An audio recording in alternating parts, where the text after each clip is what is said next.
All right, so this is actually a take two.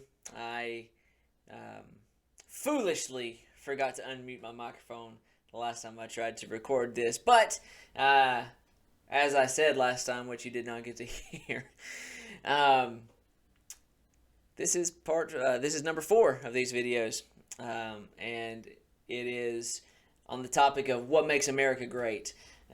We're going through a moment in history where we just seem so divided, and surely there's something about this great nation that we live in and its history that makes it great.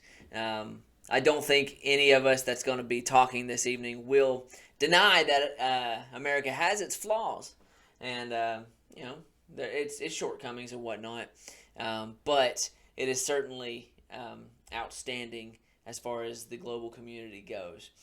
So joining me tonight in this discussion is Ben Wheeler, who you'll recognize from the last video that we talked about, which I will include links to in the description. And also Aaron Bradford, who I will give him a moment to introduce himself and give a little bit of background on why the crazy get up, sir. But he is an associate of Ben's from down in Savannah, Georgia. And Aaron, would you like to give us a little background on yourself? Yes, indeed. Well, thank you for the invitation to join you tonight. And it's very nice to be able to see, as it were, my colleague, Mr. Wheeler, Ben, as well. So it's great to be back and meet you, Matt, as well. Um, so yes, so I guess at an early age, growing up, I'd heard rumors about possibly being descended from Governor William Bradford of the Pilgrims, who sailed over on the Mayflower 400 years ago, and who is widely regarded as America's first historian because he wrote the book of Plymouth Plantation, which I trust many people have heard about. But even though my last name was Bradford, it was just a rumor growing up. But being homeschooled, my parents allowed us to travel extensively. And so we took a pilgrimage, as it were, up to Plymouth Plantation. And right behind me over my shoulder, this is a recreated uh, Plymouth Plantation. And you can see the beautiful view of Cape Cod right over my shoulder there as well. But we actually went to Plymouth, and we were able to see it documented that, yes, I'm 14th generation from William Bradford. So that made history personal from a very young age. And then being homeschooled, my parents were amazing, and they allowed us to travel extensively, to walk the ground, walk in the footsteps of those who've gone before us. So living in Delaware for most of my life growing up, going to Gettysburg and Antietam, or walking the cobblestone streets of Old City, Newcastle, Delaware, just made history personal and very tangible to be able to connect with that way. So starting at 13, I got some friends together and we wrote a play about the American Civil War, and we started traveling and offering this performance in different schools, and we had a series of hands-on activities. And so I volunteered at work at different historic sites ever since.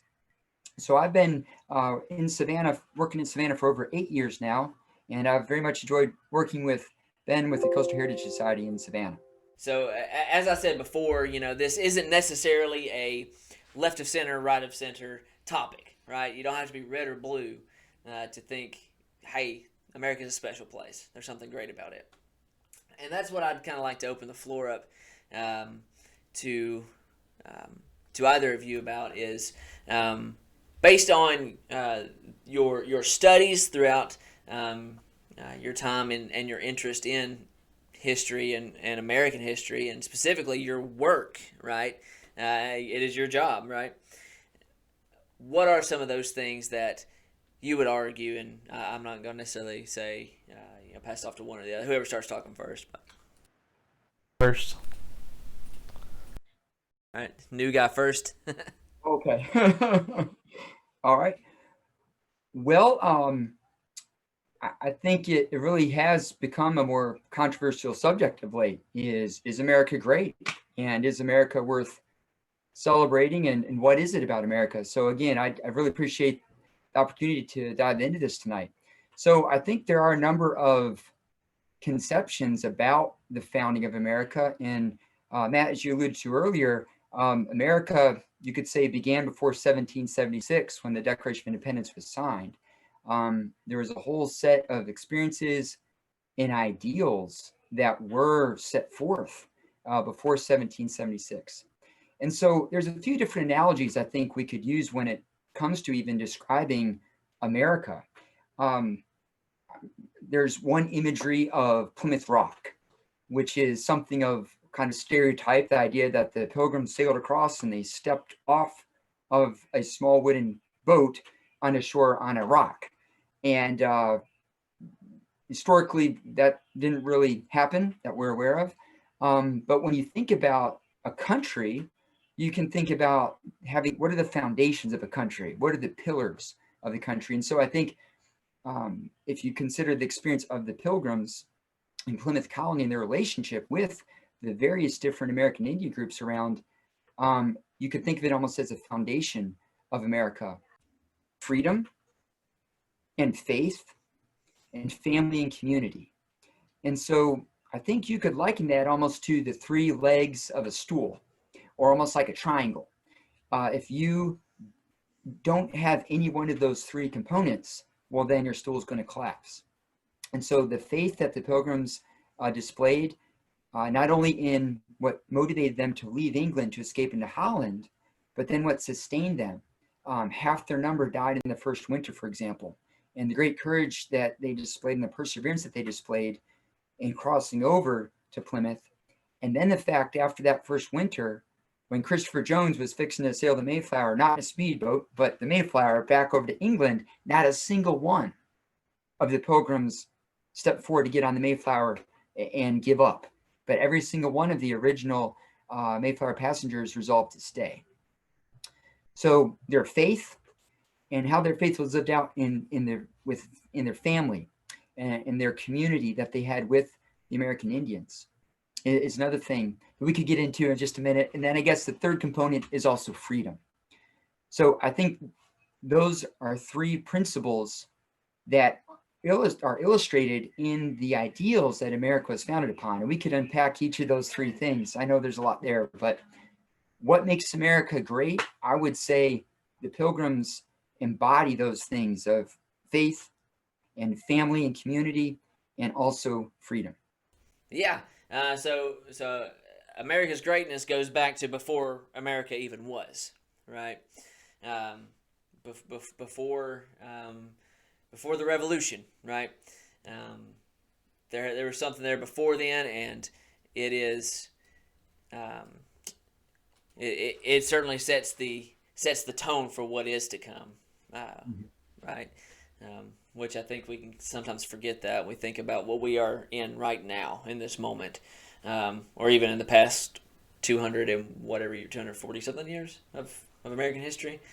But no, it starts before that, right? Ben, what about you? Well, I would also say that America is great because our founders and framers took great care in designing how the country was going to go.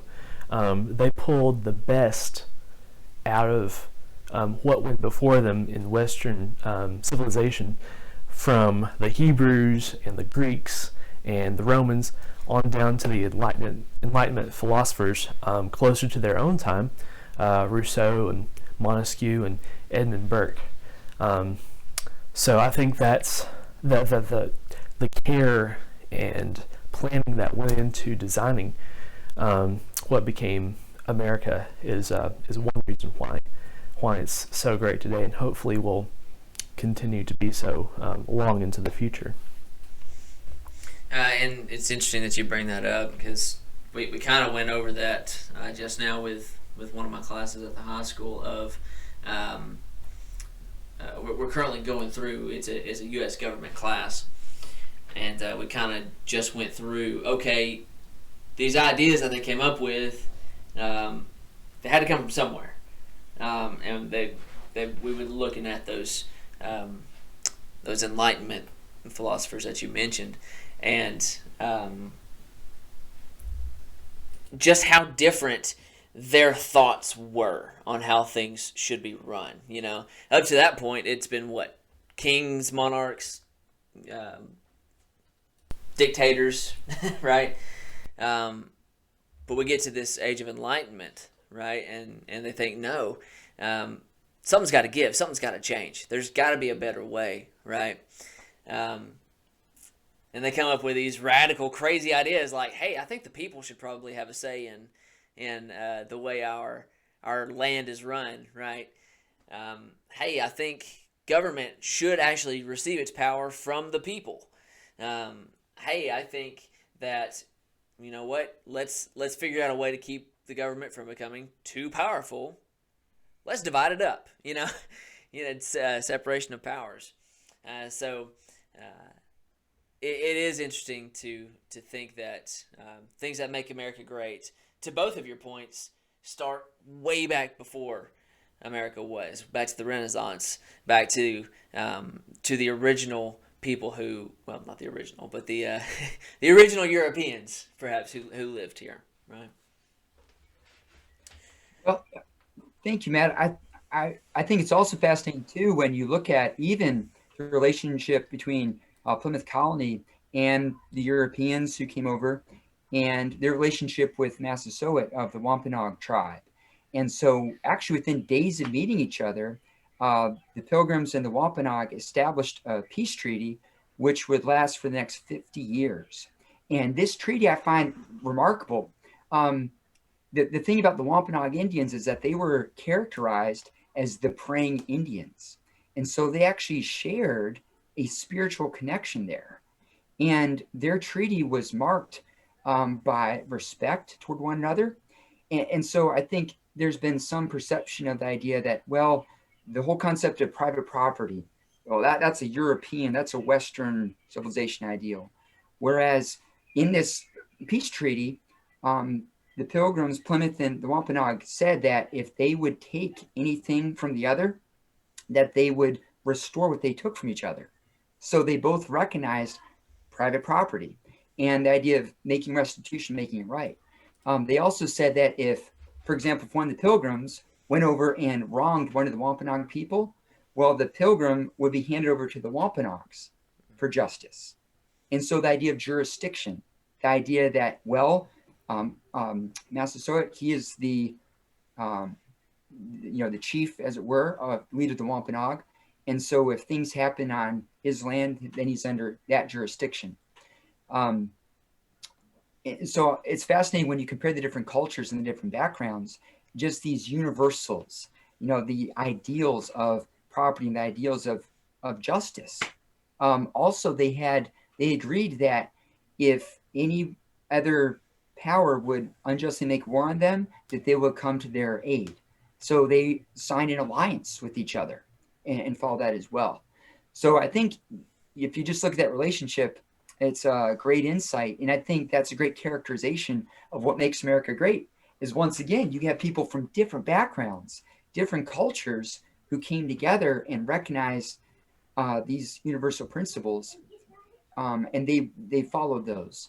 And so I think it's a great inspiration. We can see lots of examples of countries, as you alluded to earlier, we have not always gotten things perfect as America, but what are those foundational principles? And what was that vision that was laid out in the Declaration of Independence? So there's that. And then even the example like the Mayflower Compact, there was mutiny because the Mayflower ended up being way up north beyond what they originally had intended to. They were supposed to go to the northern parts of Virginia. And so you had some people saying, oh, well, we're outside of the northern part of Virginia, so I don't have to listen to you. And yet they realized that they needed to work together if they were going to make it through those harsh conditions on the first winter. And so all the men on the Mayflower, representing their households, they signed a mutual civil body politic, and they covenanted together. And so you're right, there's so many examples of that throughout history. And again, it's almost like a mirror. Almost, you got the Declaration of Independence in 1776, but you got the precedent for that with the document of the Mayflower Compact. I'd like to kind of build on something you said again about we always talk about the diversity here in America, and you talk about these Europeans interacting with and getting along with these natives that they find here. But then later on, you have Salzburgers living in Georgia who are not English. You've got the Dutch living in New York, also not English. Over time, we get more diversity from other parts of the world, other continents. And then I was going to say something after that, but I lost it. That squiggly little thought just escaped me. But yeah, so then we acquired everything west of the Mississippi River. You add in the people of French descent living in Louisiana. So those will be other people that don't necessarily come from the Anglo tradition. So we have a long history of absorbing other cultures and making it fit within our framework. So I think that's something that's quite unique to us. Able to absorb so many different cultures, and I think that goes back to the way it was designed in the beginning. Yeah, it's like we just took it all and put it in one big pot and just kind of melted it all together. I wish there was a term for that. Salad. A salad, yes. America is the great salad of cultures. Melting pot, that's probably a good one. We could probably get with it. But there was something that you said a minute ago, Aaron, that I'd like to push forward with into the founding of America itself.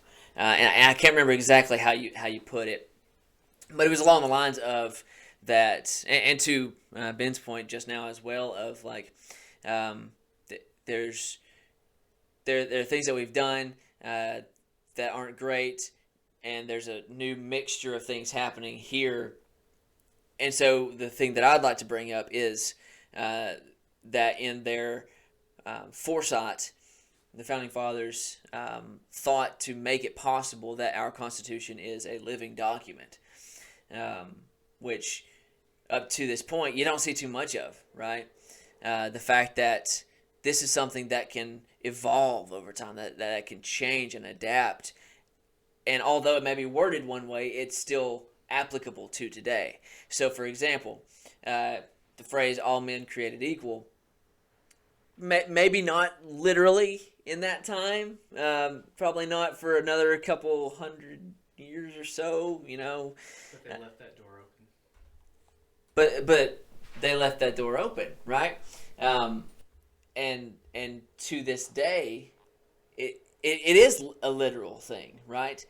All men, in our minds, in our 21st century minds, all men are equal, right? We are created equal. We are endowed by our Creator with certain unalienable rights. Doesn't matter what my skin color is, what your accent is, what your background is. Our Constitution recognizes each other as the same, right? So I think that's kind of, perhaps, unless y'all have something before then, perhaps one of the earlier examples of something that makes America great is our Constitution broadly, and its adaptability. Absolutely. I totally agree. And I've heard an analogy. There's a historian named William J. Federer. And so I think he made a great point that in America, we don't sing "God Save the King," and we don't salute, or we don't pledge allegiance to a king, because in America, you and I are the king. The idea is, in America, we are sovereign. It's the government of we the people of these United States in order to form our perfect union. And so there's an understanding. There's actually a slogan in a Boston newspaper leading up to the American Revolution, and it was a slogan that said, "No king but King Jesus." But just the idea was that as individuals, we're accountable to the supreme judge of the universe, as it says in the Declaration of Independence. All men are created, as you just referred to, all men are created equal. So not only do our rights come from our Creator, but we're accountable to our Creator. And so I think that's part of what makes America great, is just that understanding of anyone in government is not a god, or anyone in government is not the dread sovereign of the universe. They are under subjection. They are under the authority of a higher authority. And I think when you mentioned too, I'm so glad you mentioned how we've got checks and balances earlier. I've really been struck by what makes America great is the idea that America is built on the premise that there are spheres of jurisdiction. There are spheres of government. There are overlapping different types of government. And so Gary DeMar, a great historian, he wrote a book about God and government. But his illustration was the institutions ordained by our Creator, the institutions ordained by God, are a civil government, you've got a church government, you've got a family government. And so those are all God-ordained institutions, and they all have their own spheres of jurisdiction. And there's some overlap there, but yet they all are subject to God.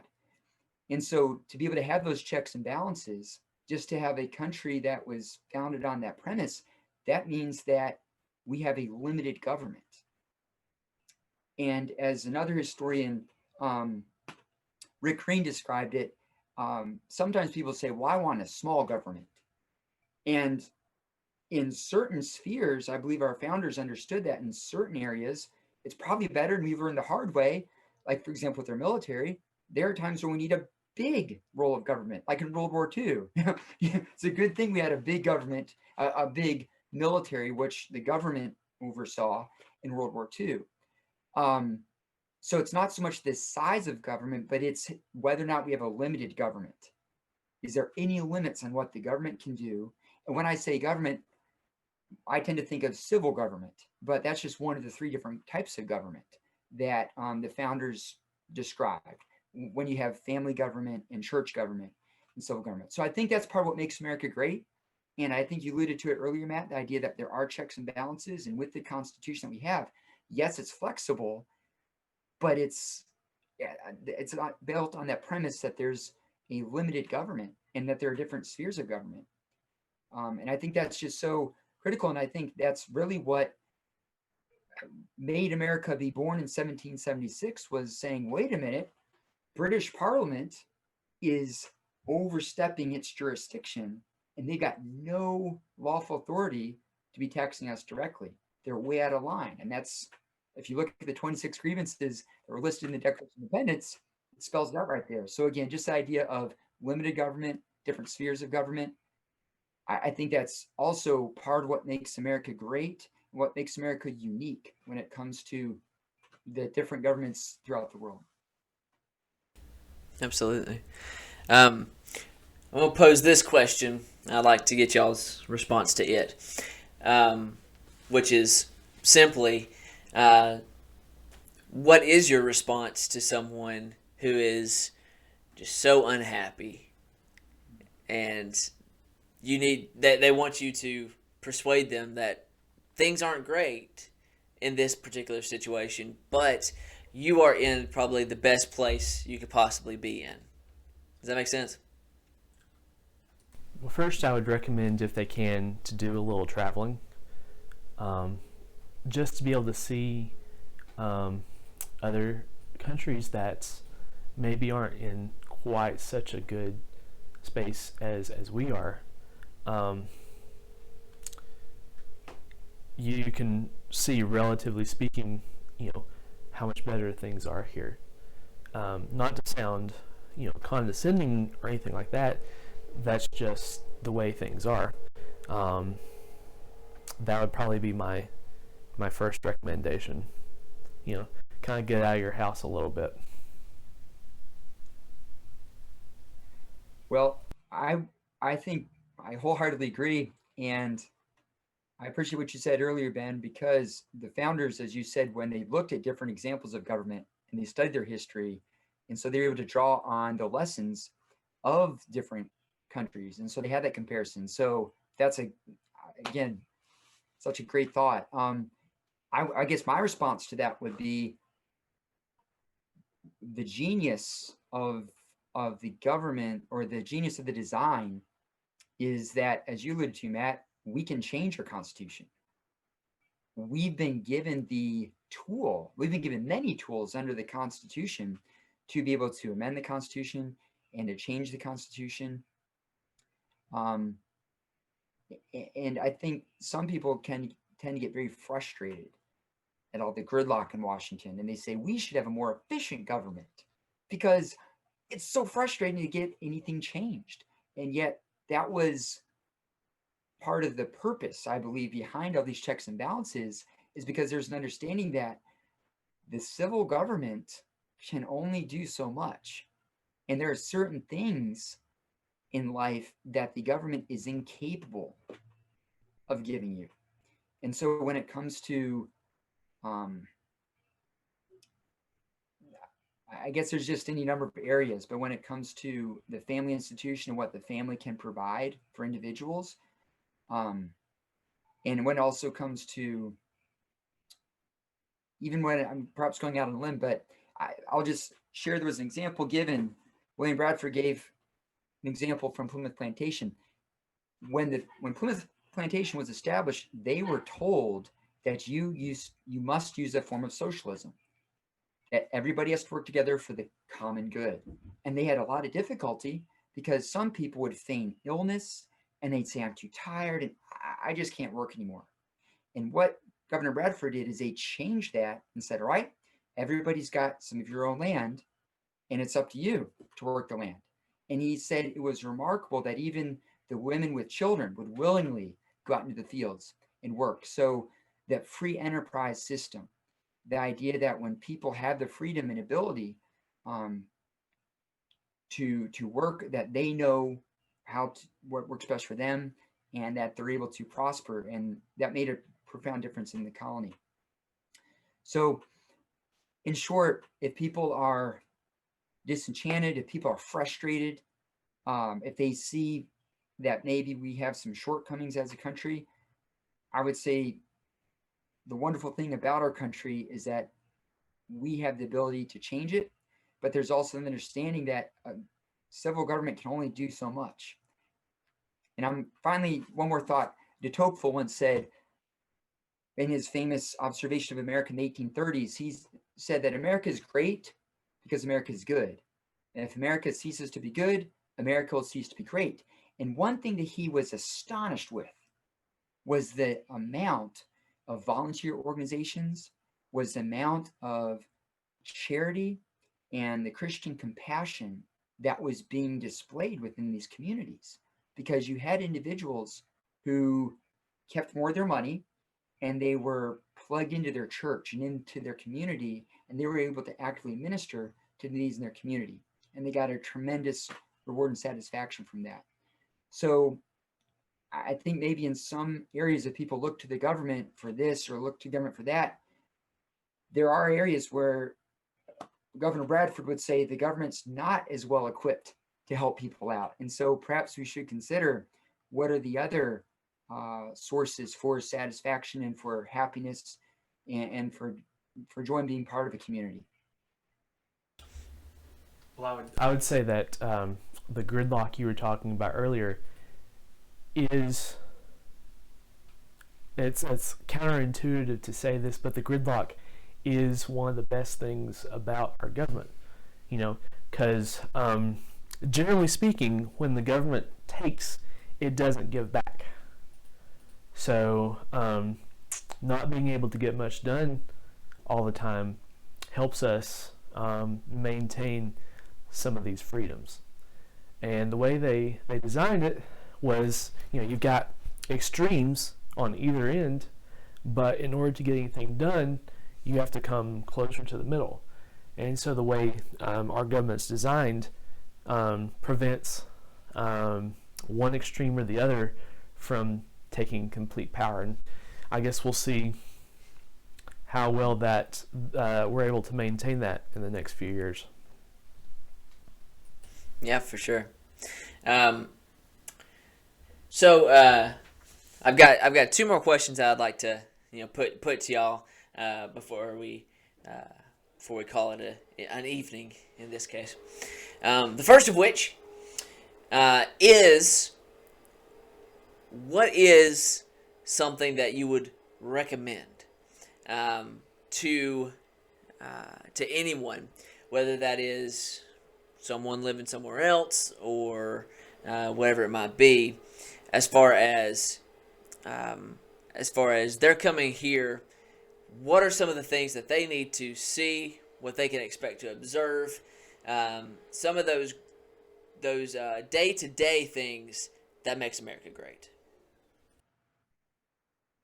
So just so I understand, Matt, so you're referring to people who would be coming to America from a distant country, from a foreign country? Sure. Okay. Perhaps somebody that has never been here, doesn't really know anything about America, or they're from here, but they just woke up from a coma and they don't remember anything about themselves. Those things that that you and I may experience on a day-to-day basis that we may take for granted. Guilty all the time of doing that. But what are some of those things that you would say, you know what? Welcome to the greatest country on earth. This is something that you can expect.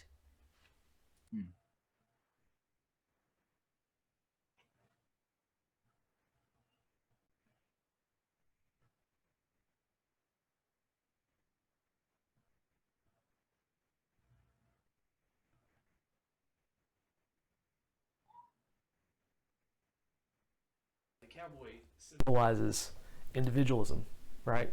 Can you say that one more time? Just from the top. So probably the stereotypical image that most people think of when they think of Americans is the cowboy, and whether or not that's accurate, the cowboy symbolizes individualism and freedom, and that is probably that stubborn individualism is probably one of the top characteristics of us as a nation. And a few minutes ago, Aaron, you referenced de Tocqueville, who was a French traveler in the early 1800s, who came to America and traveled, and he wrote this book about what he saw and what he experienced and observed. And I would probably recommend, people coming to America actually read that book and kind of compare and contrast what they find today. What's different? What's the same? I was going to say, do you think there are any things that he may have mentioned that may be different or may not be as accurate anymore? Or do you think, no, you know what, it's pretty much still accurate? Right offhand, that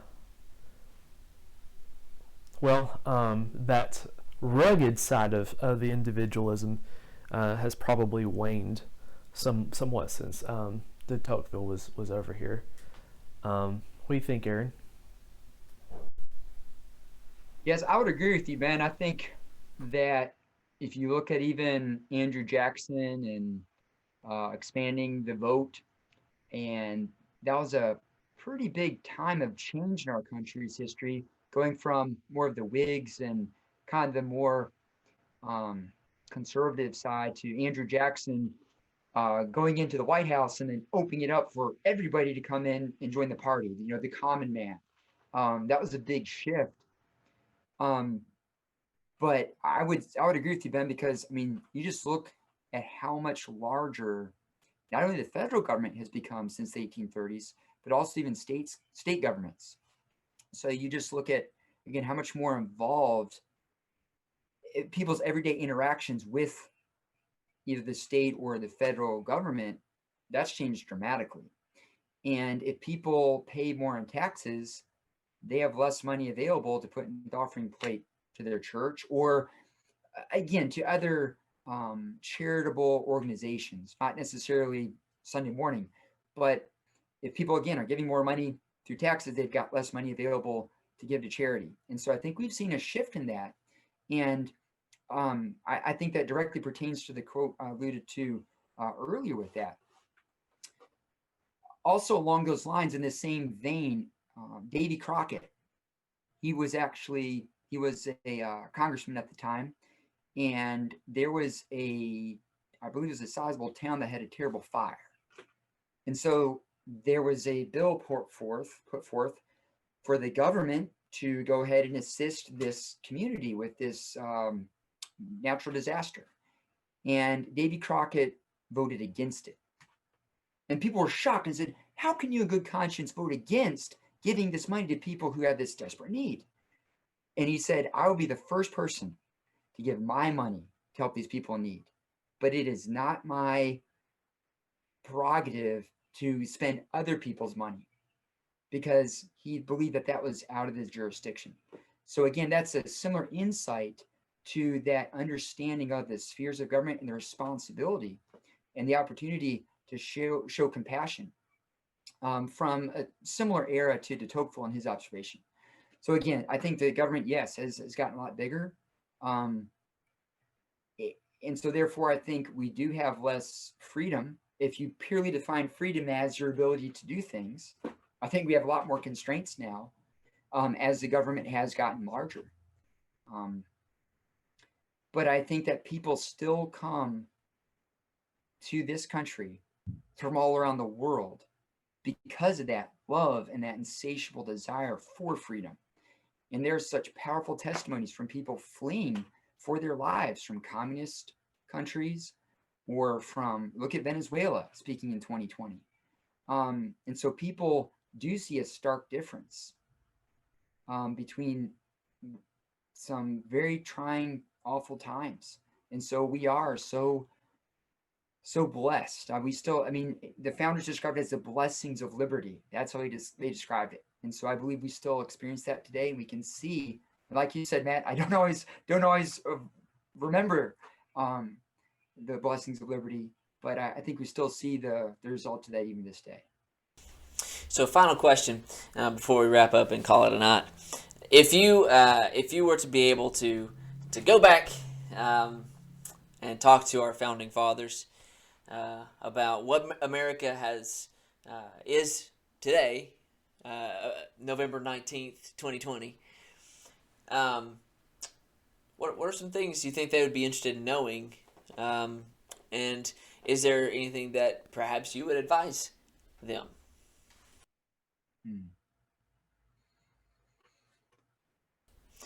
And I did not prep them with these questions, so the pausing and thinking is not for show. Yes. They were not prepared for this, so it's pretty genuine. I mean, there are a lot of things in today's world that the founders and the framers, not in 1,000 or 1,000,000 years, could have dreamed of happening. We've got a lot of situations now that just never would have crossed their minds. You know, they never would have thought about personal weapons that could fire dozens of rounds in a minute, you know. And that we'd be having a fight over the Second Amendment because, you know, they had no consideration for the change in weaponry. So I might go back and tell them or ask them to clarify, you know, what exactly they're referring to in the Second Amendment, you know, something like that. Okay, so a little bit of clarification on things that some people see as clear as muddy water. Aaron, what do you think? Well, I cannot but help but think of, there's a man named Richard Schumann who portrayed Patrick Henry at Colonial Williamsburg. And the very first time I ever saw him, it was in a modern building up on a stage. And I remember thinking, oh, well, he's going to be pretending to be Patrick Henry. And yet within the first 5 minutes, I was transported back to that era. And I believe he did a really nice job because he understood Patrick Henry and had poured over every word that he had written and understood him inside out. I think he was able to give a pretty good speculation. And he would even say, well, if I could see into the future, blah, blah, blah. So I think there's so much wisdom in what the founders did right that it reminds me, I don't mean to be sacrilegious, but it reminds me a little bit of scripture. There are questions among Christians. Well, what about this? What about that?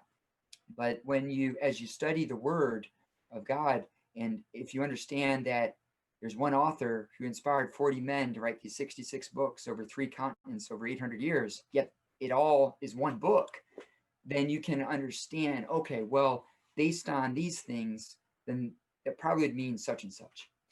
So I think that's a great point, Ben. It's like the founders couldn't see into the future like this with our technology, perhaps. I think another big question is about, I'm hundreds of miles away from you fellas right now, staring into the computer screen, and I'm being recorded.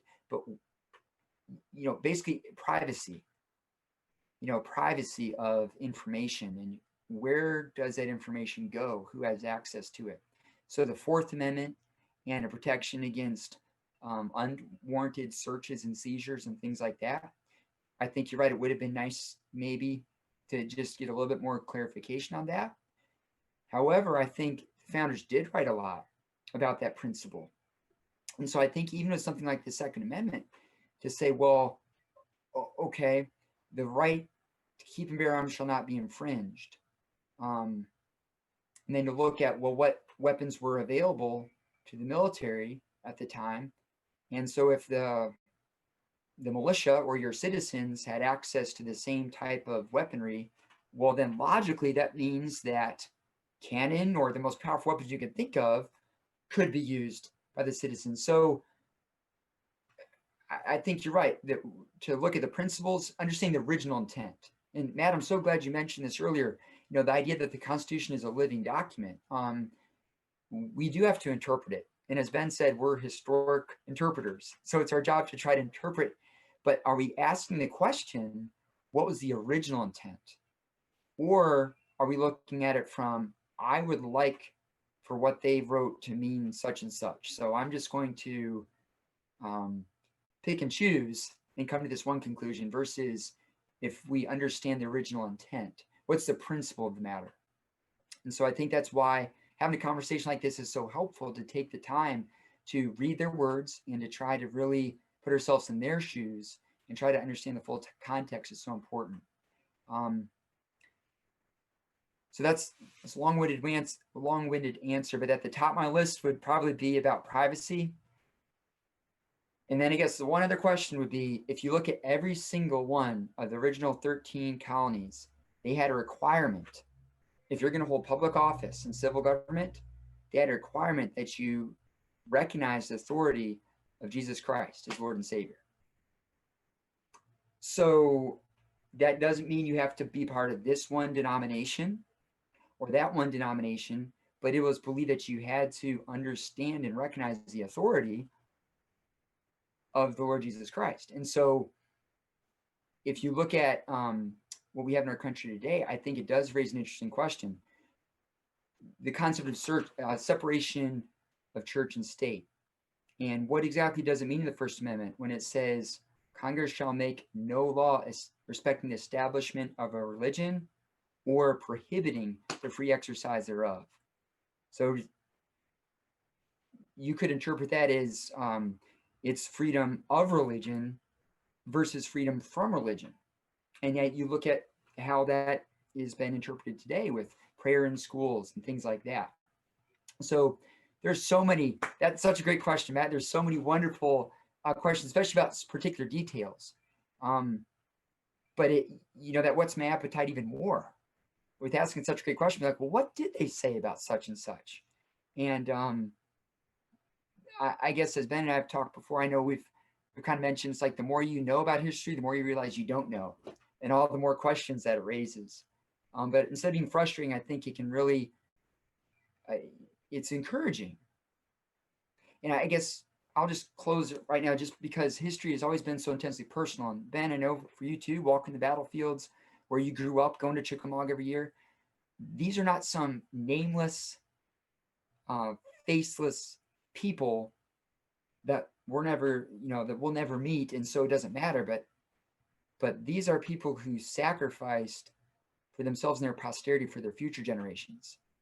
So if those who wrote these words and made the sacrifice they did, they made them for us all these generations later. And so it's like, wow, if they took the time to write this stuff down, maybe I should read it and I should consider it. Yeah. And I think the biggest thing that you just said that I will take into the future is that I want a cannon for Christmas. Get me a cannon for Christmas. It is it is my Second Amendment right. Or, well, yeah, to the point you're actually making, a tank, please. Actually, I think Sydney will say no to both of those. Well, she may actually be on board with it more than me. Man, there's so much that I would enjoy talking about, and digging into, and perhaps that's something that we can do at a later date, and maybe make a playlist solely to for the purpose of talking about perhaps American history or something like that. I think that'd be a lot of fun. But Zoom has a time limit since I got rid of my subscription for a full for the next tier up, since we're back in person for the most part for most things, and I don't need it as much anymore. So that time is rapidly coming to a close. So I will open it up to any final comments from either of you. Well, I guess, Matt, I'm not sure who all is going to see this, but you never know nowadays. So if I could just put in a quick plug, there's something called the 1620experience.com, and it's a partnership with my father and I and a group called Restore the Culture.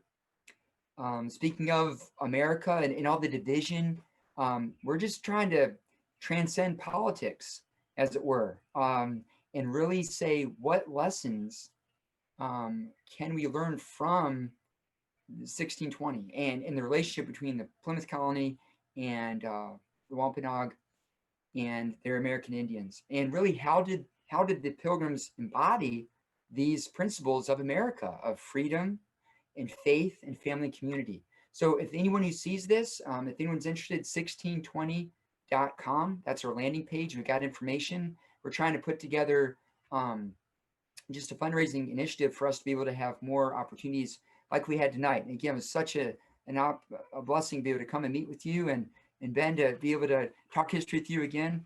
And I just thank you so much for this opportunity. So it really leaves me hungry for more, and what's my appetite. So thank you so much. Yeah, and I'll be sure to include that link in the description, so that anybody that is interested can check it out from where they're at. But yeah, this man, I eat this kind of thing up as well as my bread and butter too. So if there is any other things that you're involved in or do that you think people be interested in, is there any way that they can follow you? Is this project on any of the social medias or anything like that? Yes, sir, it is. So we've got 1620 Experience on Facebook and on Instagram. And then also my personal history endeavors are called Liberty Encounters. So 1620 Experience and Liberty Encounters. Those are the two history projects I'm involved with right now. And I'm excited to return to work with Ben with Coastal Heritage Society, hopefully coming up soon. So have a lot of irons in the fire. But again, thank you so much. And we'll be opening all of our museums up, hopefully in March or so. So if anybody's down in Savannah, come see us. And you can check out the links to the Historical Society and all that good stuff in the previous video, because we included those links there as well. So Ben, Aaron, I appreciate y'all taking some time to talk about our beloved America, the beautiful, and what makes it great. All right. Well, thank you, Matt. Thank you, Ben. Till we meet again. All right. Appreciate it.